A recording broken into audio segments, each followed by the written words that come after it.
বিসমিল্লাহির রহমানির রহিম। হে সমস্ত জগতবাসী, আজ আমি শামীম আলী চিশতি আপনাদের সামনে যে আলোচনাটি নিয়ে হাজির হলাম, সেই আলোচনাটি হলো, অবশ্যই আপনারা থাম্বনেলে দেখতে পেয়েছেন কি যে একটা মানুষ সাধনা করতে করতে করতে করতে এমন একটা পর্যায়ে চলে যায় যে দেওয়ালের ভিতর দিয়ে ওই পাশে কি হচ্ছে কি ঘটছে তাও কিন্তু দেখতে পায়। তাহলে সাধনা তো পৃথিবীতে অনেক আছে, কোন সাধনা করলে আপনি দেওয়াল ভেদ করে ওই পাশে কি হচ্ছে তা আপনি এখানে বসে দেখতে পাবেন। তাহলে সেই সাধনাগুলো কি? আসলে জীবনের চূড়ান্ত পর্যায়, চূড়ান্ত সাধনার কথাগুলোই আজকে বলবো। যদি কেউ এই কথাগুলো শুনে, বোঝে এবং মানতে পারে, তাহলে এই দুনিয়াতে থেকেই তার জীবন ধন্য হয়ে যাবে ইনশাআল্লাহ। সেই কথাগুলো হলো, দেখুন, একটা মানব দেহে যদি আমরা লক্ষ্য করি যে আগুন, পানি, বাতাস, মাটি, আলো, এই পাঁচটা পদার্থ দিয়ে আমাদের দেহ তৈয়ার। কিন্তু এই পাঁচ পাঁচা 25-এর করে যে গুণ রয়ে গেছে সেখানে যাব না, আমরা পাঁচটার মধ্যে থাকবো।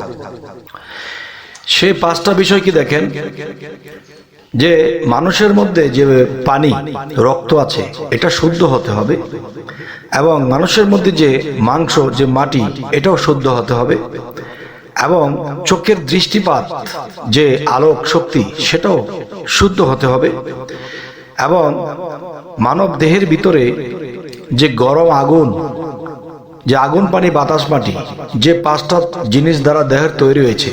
এখন এই পাঁচটা জিনিস যদি কারো শুদ্ধ হয়, এবং শুদ্ধ হতে হলে কি কি সাধনার দরকার হয়, দেখেন, শুধু সাধনাই নয়, এখানে ত্যাগের বিষয় রয়, যা ভালো করে কেউ যদি শোনে, বুঝে এবং যার যার মুর্শিদের কাছে এই সাধনাগুলো নিয়ে করে, তাহলে এই দুনিয়া থেকে তার চোখ খুলে যাবে।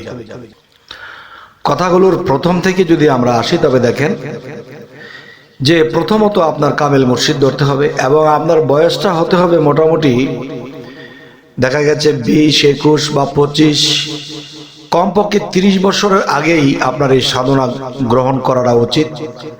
তবে এটাই সুন্দর একটা সময়, যে সময়টি আপনার জোয়ান বয়স থাকবে, শক্তিশালী যে সাধনগুলো আছে সেগুলো আপনি করতে পারবেন।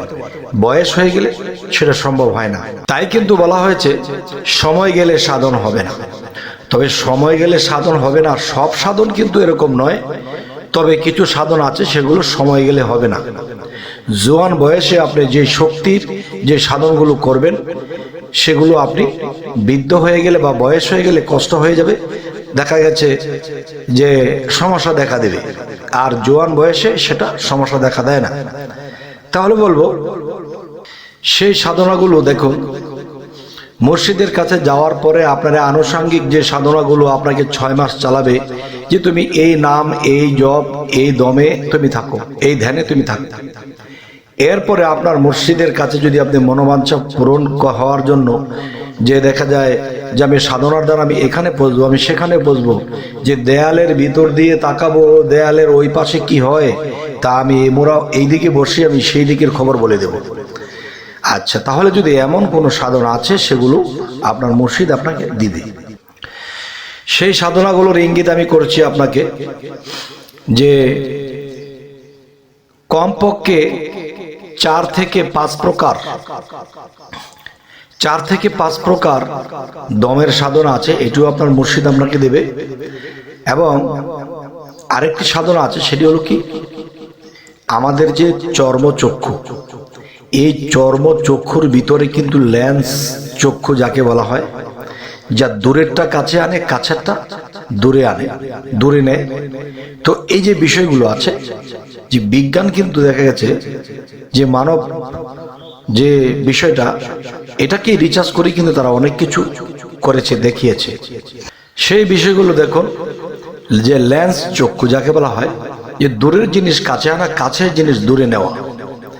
তো আধ্যাত্মিক জগতে সেই লেন্স চক্ষু যদি আপনার খুলতে হয়, যে আপনি দেওয়াল ভেদ করে সে পাশে কি সমস্ত কিছু দেখতে চান, তাহলে কি করতে হবে? আপনাকে সূর্য সাধনা করতে হবে। আর সেই সূর্য সাধনা কিভাবে করতে হয়, দেখেন, সূর্য পৃথিবী হইতে 13 লক্ষ গুণে বড়, এই কথাটি বলা হয়। তাহলে সেই সূর্যটা কিন্তু পৃথিবীর সর্ব জায়গায় আলো দিচ্ছে। তো এখন বিষয় হলো, সেই সূর্য আপনার ভিতরে আছে, সেই সূর্য মানুষের ভিতরে দেওয়া আছে। কিভাবে দেখেন, মহাবিশ্ব ব্রহ্মাণ্ডে যা কিছু আছে তা আছে মানব বাণ্ডে। তাহলে আমার সূর্য, আমি যেরকম ক্ষুদ্র, আমার ভিতরে সূর্য ক্ষুদ্র রূপী রয়েছে। এখন সেই সূর্যকে আমি যদি দেখতে চাই, পেতে চাই ভিতরের সূর্যকে, তাহলে বাহিরের সূর্যকেও আমাকে অনুসরণ করতে হবে।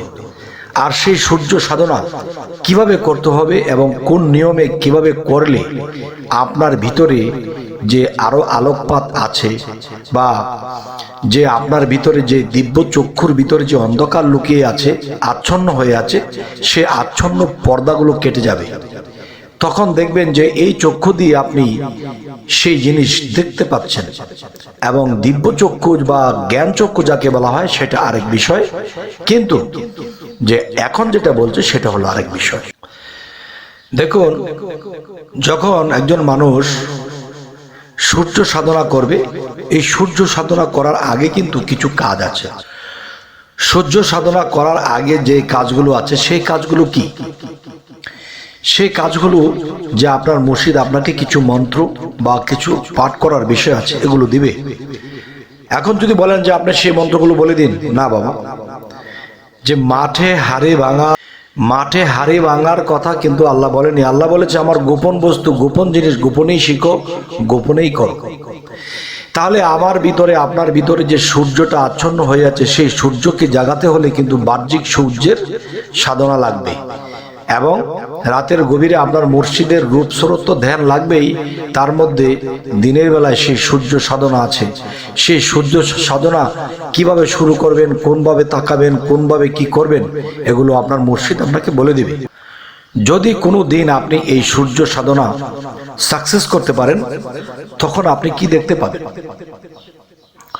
তখন আপনার ভিতরের সূর্যকে দেখতে পারবেন। আর আপনার ভিতরের সূর্যটা আপনাকে এমন কিছু আলো, এমন কিছু প্রসারতা আপনাকে দান করবে, তখন আপনার এই বাহ্যিক চক্ষুটা যেরকম চলছেন দেখছেন, তখন এর মধ্যে আরেকটা আলো চলে আসবে, আরেকটা গুণ ক্ষমতা চলে আসবে। এরকম করতে করতে আপনার ভিতরের যে লেন্স চক্ষু সেটাও খুলে যাবে। তখন দেখা যায় আপনি যেদিকে তাকাবেন আপনি এর চেয়ে 3 গুণ বেশি দেখতে পাবেন। এমনকি সেই চক্ষু এমন অবস্থা হয়ে যাবে আয়নার মতো করে আপনি সেই দেওয়ালের ভিতর দিয়ে ওই পাশে কি হচ্ছে তা দেখছেন এবং বলছেন। কিন্তু যে জিনিসটা মানুষে সেখানে অ্যাটেন্ড করবে, সেখানে ঘুরে দেখে আসবে, তারপরে বলবে, কিন্তু আপনি বলে দেবেন এখান থেকে। তাহলে সূর্য সাধনার মধ্যে আল্লাহ এমন কিছু রেখেছে যা প্রকাশ্যে এভাবে বলাটা ঠিক হয় না। তারপরেও কিন্তু আমি সাধকদের জন্য এই আলোচনাটি করছি। দেখুন, আরেকটি বিষয় হলো, দেখুন, শুধু সূর্য সাধনাই করলে হবে না, এর মধ্যে রেচক, পুরক, কুম্ভক এবং দমের সাধনা কয়েক প্রকার। এটাও মুর্শিদের কাছে আদেশ অনুসারে কিংবা আপনি চেয়ে আনতে পারলে ভালো, কিন্তু না চেয়ে আপনি মুর্শিদের দেওয়া ছাড়া করবেন না। এবং সূর্য সাধনাটাও আপনি মুর্শিদের দেওয়া ছাড়া করবেন না। তাহলে একদিকে ধ্যান, আরেকদিকে বাড়ছে আপনার 6 রিপু দমন, আর দিন দিন বাড়ছে আপনার সেই জ্ঞানের প্রখরতা। এরকম করতে করতে করতে করতে একটা সময় দেখবেন যে আপনার ভিতরে সেই লেন্স চক্ষুটা যখন খুলে যাবে, তখন আপনি দেখবেন যে এরকম কিছু। তবে হ্যাঁ, আমাকে কেউ বলতে পারেন আপনার কি এটা খুলেছেন, আপনি কি এটা করেছেন, আপনি কি দেওয়ালের ওই পাশে দেখতে পারেন, আমাকে বলতে পারেন। তবে একটি কথা আছে যে দেখেন, কেউ কিছু আবিষ্কার করলে পুরোটা কাজ যদি তার শেষ নাও হয়, তবু সে নিদর্শনটা দিয়ে যায়, বাকি কাজটা অন্য কেউ শেয়ার। হয়তো আমি যে পর্যন্ত অগ্রসর হয়েছি ওই পর্যন্ত আমি দেখা গেছে আপনাদেরকে ইশারা করে গিয়েছি। যদি আমি পারলাম বা না পারলাম, যদি আপনারা পারেন, হয়তো আমি অতটুকু ত্যাগ দিতে পারলাম কি পারলাম না, যদি আপনারা পারেন। দেখেন যে জালালউদ্দিন খাঁ তিনি একটা কথা বলেছে, সিদরাতুল মুনতাহা যাইতে আসা, জানি না বিধি নিবে কিনা। যাইতে আসা, সে যে কতবার গেছে আর আসছে, কিন্তু যাইতে আশা করতেছে। তো এখন আমার কথা হলো, আমি যদি বলি আমি দেখেছি, আমি পারি, তাহলে তো আর আমি সেই আল্লাহর পছন্দের মানুষ হতে পারলাম না। অনেক ক্ষমতা, অনেক কিছু পারার পরেও যিনি নিচে থাকে এবং নিজেকে লুকিয়ে রাখে, সেই তো জ্ঞানী বুদ্ধিমান। তাই আমাকে জ্ঞানী বুদ্ধিমানের এখানে রাখেন, আমাকে ওদিকে নেবেন না। তবে এই কথাগুলো যদি কেউ মানেন এবং যার যার মুর্শিদের কাছে এই জিনিসগুলো চেয়ে নেন, এই সাধনাগুলো করেন, তবে আমি একটি কথা বলব যে এই সাধনাগুলো করতে গেলে, এই অবস্থানে যদি আপনি পৌঁছাতে চান, তাহলে কিন্তু সমাজের মানুষ আপনাকে হিরুঞ্চি বলবে, আপনাকে পাগল বলবে, কেউ আপনাকে অপমান করবে, কেউ ধাক্কা মেরে দেবে, সে মূল্যই দেবে না। এরপরে দেখা যায় যে আপনার সংসারের আয় উন্নতিও কমে যাবে। এরপরে দেখা গেছে যে আপনার যে প্রিয় ব্যক্তিরা ছিল তারাও আপনার থেকে দূরে চলে যাবে।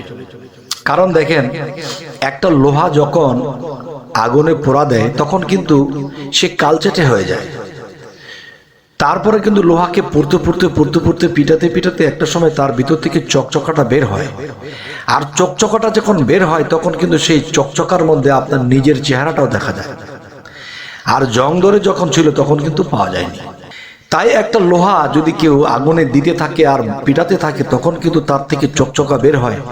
ঠিক একজন সাধক যখন সেই দম আগুনে, সূর্যের আগুনে যখন পুড়তে থাকে, মুর্শিদ প্রেমের আগুনে, সামাজিক আগুনে, সাধনার আগুনে, সমস্ত যন্ত্রণা যখন মানুষটা পুড়তে থাকে, তখন তাকে দেখা যায় জীর্ণ শীর্ণ হয়ে গেছে, চেহারা হিরণচির মতো হয়ে গেছে, মনে কি নেশা করে জানে কি খারাপ লোক হয়ে গেছে। তবে এরকম ভাবে চলতে চলতে চলতে চলতে দেখা যায় সে কখনো হটে যায়নি, কেউ মানুষের কথায় সে ফিরে যায়নি। তখন এমন করতে করতে একটা সময় কি হয়েছে, একটা সময় তার ভিতর থেকে সেই চকচকাটা বের হয়ে এসেছে। এখন সেই চকচকার দিকে তাকালে নিজের চেহারা দেখা যায়। তাহলে সেই মানুষটির ভিতরে চক্ষু আয়নার মতো হয়ে যায়, সেই দেওয়ালের ভিতর দিয়ে বাহিরে দেখতে পারে সুবহানাল্লাহ। তবে হে সমস্ত জগতবাসী, সকল প্রশংসাই আল্লাহর। তবে আল্লাহ কিন্তু সব দেখে, ওয়ালের ভিতর দিয়েও দেখে। তাহলে আল্লাহ যদি কাউকে এই জ্ঞান বা এই গুণ দান করে, তাহলে সেও তো দেখে। তাহলে সেই জ্ঞান গুণ কি আল্লাহ যাকে তাকে দিবে?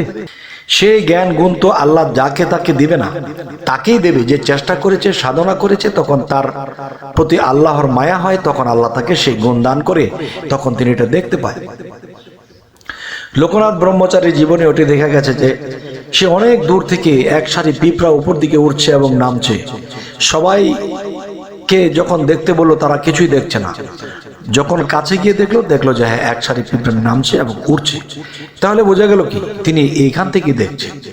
তাহলে সেই লেন্স চক্ষু আপনার আমার যদি সৃষ্টি করতে হয়, বা সেই লেন্স চক্ষুকে আমার নিজেদের মধ্যে উদ্ধার করতে হয়, তাহলে সেই দম সাধনা, ধ্যান সাধনা, মুর্শিদ রূপ সাধনা এবং সূর্যের সাধনার পাশাপাশি যখন প্রেমে ফানাফিল্লা থাকবে, তার এটি ঘটে যাবে, আল্লাহর মায়া হয়ে যাবে।